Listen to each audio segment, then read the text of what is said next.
अगला सवाल है कि जब भी टेस्ट करवाएं पेशाब में ब्लड आता है, कमर में बहुत ज्यादा दर्द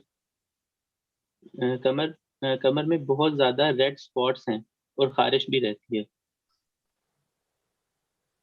ऐसे शख्स को किडनी में स्टोन्स होते हैं जिनको ज्यादातर पेशाब में ब्लड आता है, तो उसमें यह है कि उनको चेक करना पड़ेगा, उनकी किडनी को एग्जामिन करवाना पड़ेगा। जब भी किसी को ना पेशाब में आता है तो या अगर कोई एथलीट्स है या भागा है उसकी और बात है। अगर नॉर्मली किसी को ब्लड में सॉरी पेशाब में ब्लड आता है तो इसके लिए है तो सबसे ज्यादा फास्फोरस है, मिलीफोलियम है और हेमामेलिस है, जो इनकी ब्लड को तो रोक देगी, मगर किडनी स्टोन जब तक नहीं निकलेगा ब्लड फिर दोबारा से स्टार्ट हो जाएगा।